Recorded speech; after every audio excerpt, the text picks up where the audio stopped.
What would you do if someone claimed your dream vacation home as their own? I'd saved for years to buy a beachfront house in Malibu, a cozy, sunlit escape where my family could make memories.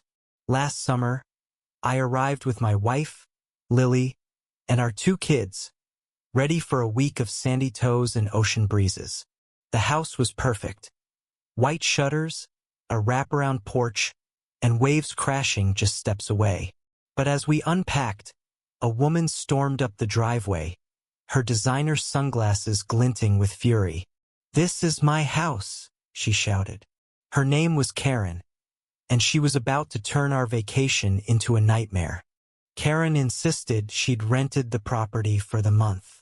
She waved a crumpled piece of paper, claiming it was a contract from the real owner. I tried to stay calm, showing her my deed and keys, but she wouldn't listen. "You're squatters," she shrieked, loud enough to draw neighbors' stares. She called the police, accusing us of trespassing. My kids clung to Lily, confused and scared. I felt my blood boil. How dare she ruin our trip? But I kept my cool, sensing this wasn't her first rodeo. As we waited for the police, Karen escalated. She marched onto the porch, tossed our luggage into the sand, and plopped into my rocking chair, smirking. "I know people," she said. "You'll be out by tonight." My heart sank, but then I remembered the security cameras I'd installed last spring. They recorded everything 24/7. The Karen was lying, the footage would prove it. I pulled out my phone, checked the app, and saw her earlier, snooping around the property, testing the locks. Suspicious, but not enough to shut her down yet. Then came the twist. A timid voice interrupted. Excuse me." It was Mrs. Delaney, the elderly neighbor who'd welcomed us when we bought the place. She shuffled over, clutching a photo album.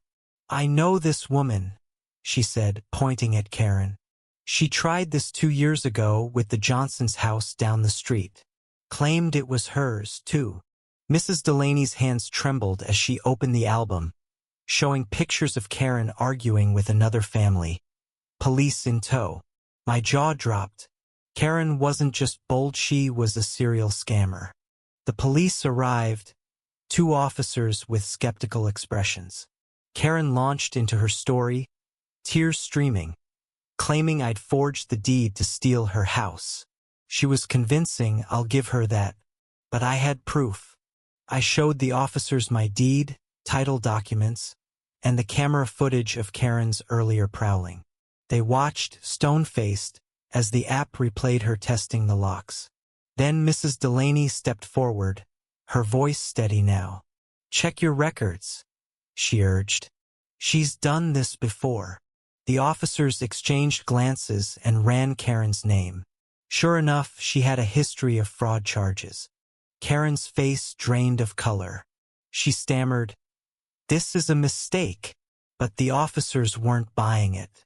They found her contract was a poorly photoshopped fake, riddled with typos. The footage sealed her fate. It caught her slipping a fake rental sign into the yard hours before we arrived. The police cuffed her, charging her with attempted fraud and trespassing. As they led her away, she screamed, "I'll sue you all." My kids cheered, and Lily hugged me, relief washing over us. We spent the rest of the vacation reclaiming our peace.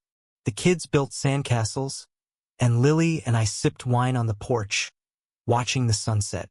But the ordeal left a bitter taste.